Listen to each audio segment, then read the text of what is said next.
If you're new in town or just new to this whole podcast thing, you're tuning in to Law by Night, the podcast that discusses all things vampiric with no fear of breaching the Masquerade. In this episode, we continue to unravel the mysteries behind the origins, motives, and cultures of the 5 fallen factions in the world of darkness. This episode will focus on the Luciferan Faction.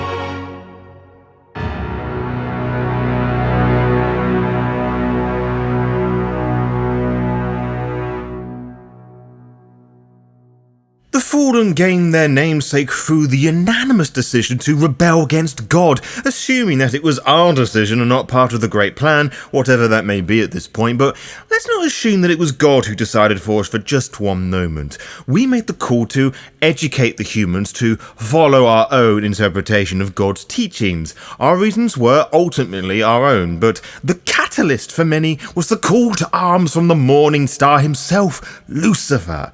When we immortal spirits fell, many of us lost faith in both the goals of God and Lucifer himself, but I don't speak for all of us, of course. Not every hell-bound Elohim lost faith and gave up hope.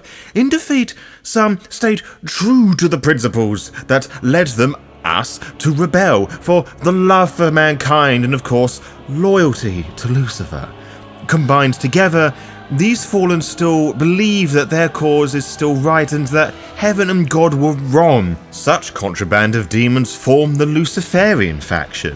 To many, the Luciferians are considered the most militant of factions. If you were to view the Faustians as a corporation and the Cryptics as a college faculty, the Luciferians are an army, unbroken in the new, ruined world, despite lacking their true leader. The faction currently has 2 of those. The debatably weaker of the 2 is Griffel, who remains loyal to Lucifer despite the misery and his crumbling ethics. I heard he barely upholds his mortal facade, or Masquerade, if I indulge in your Canaanite tongue for just a moment.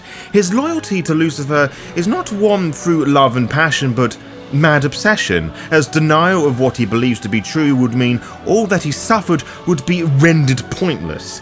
The arguably true leader of the faction is the scourge Nazriel, or Nazafor, Princess of Majestic Liberation. However, she is only the true leader until her supposed former lover, Lucifer, returns, which I think doesn't need saying, but I suppose I do. She maneuvers the faction with care and caution, striking hard and quick before sinking into the night. She, from my understanding, is far more beautiful to look at, in more mortal terms that is, though I would imagine this is more a front to allow herself to spearhead the hunt for Lucifer. Despite the obsession of the Luciferians, there is some sense that can be gathered from their ideologies that I am willing to entertain. Despite our imprisonment within the impenetrable abyss, we are now able to walk amongst the humans, lions amongst newborns.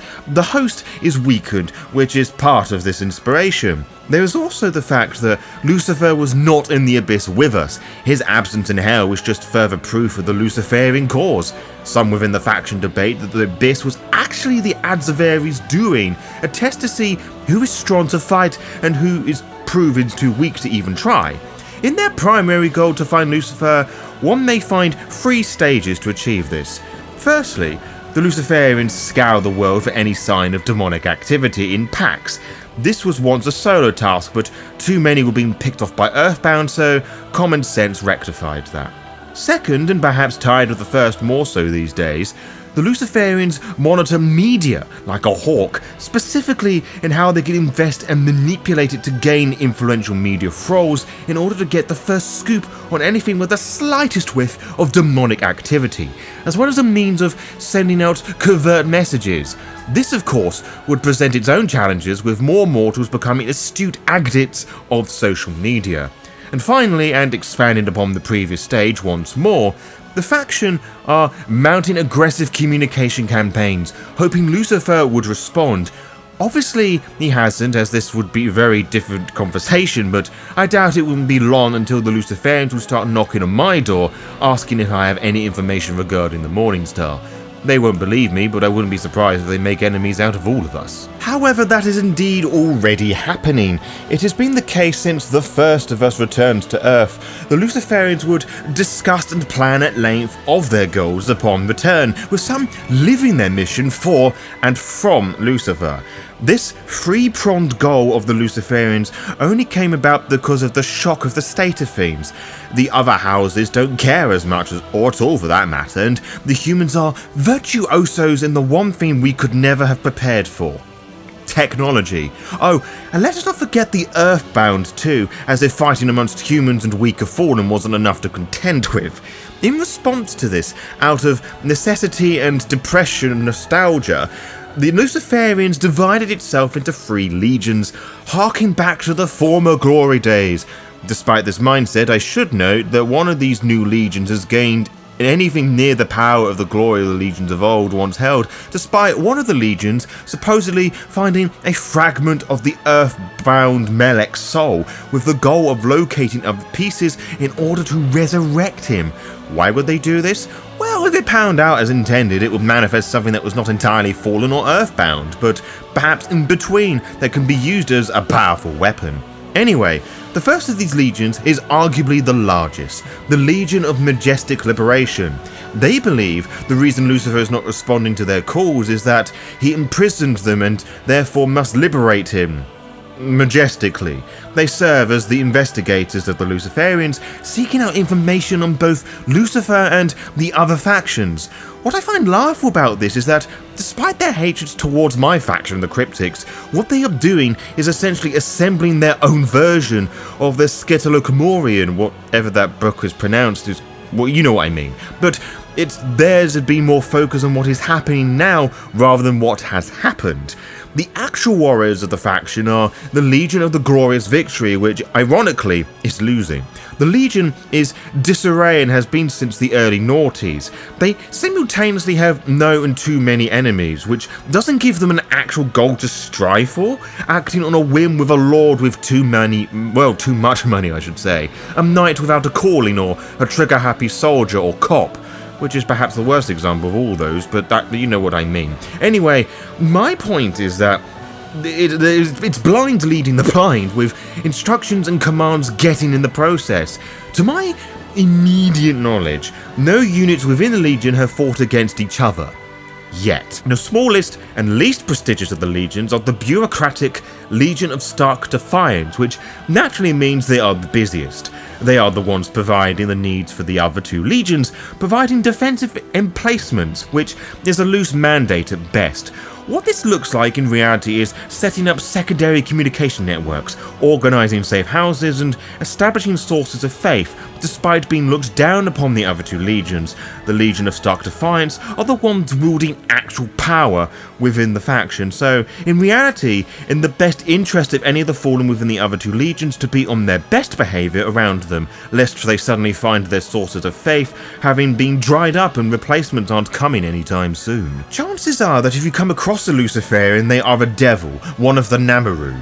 Lucifer was of the first house, and the will and need to give orders and expect unparalleled loyalty does not die when that was the literal reason for your creation.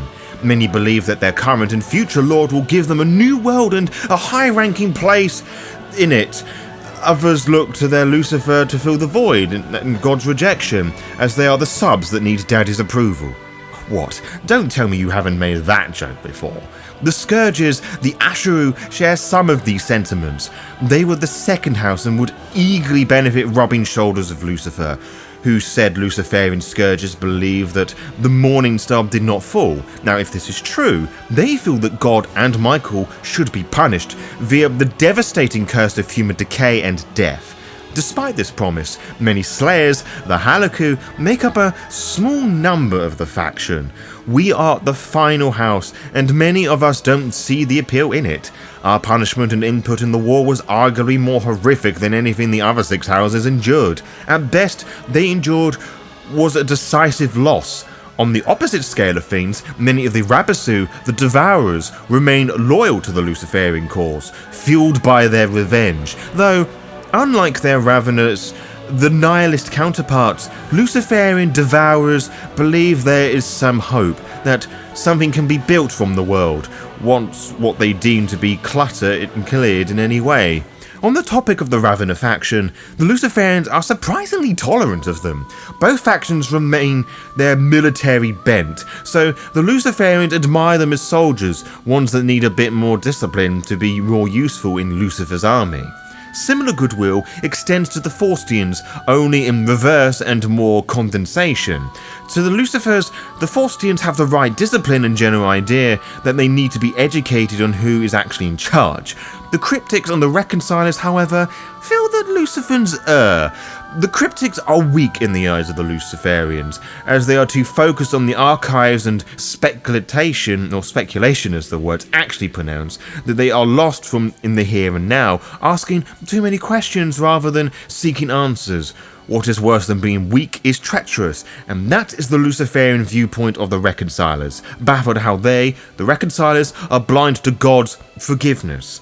Now, as much as the vitriol annoys me to hell and back, there is something that has to be respected about their attitude. Bound in chains and tossed to the fires of hell for 10,000 years, and they're not swayed that the fight is lost, but just a minor setback. They still fight the fight. Whether you think it is good or bad is an entire conversation altogether. They obey orders, ready to deploy anyone at the drop of a hat, I should say, or in the name of their unholy leader or whoever is directing the army. Whilst many are still traumatized by the gloomy prisons and horrifying nature they push on as if no time passed, the world is ruined and mechanistic. That much is true, but there is also no Elohim present, and even a weakened army can triumph if it takes the field unopposed. To be kept updated, follow the Law by Night Instagram and Blue Sky pages to find out when we upload each episode. You can also find out by subscribing to the YouTube channel and clicking on the little bell, as you'll be immediately notified when the latest episode is live. Until next time, farewell.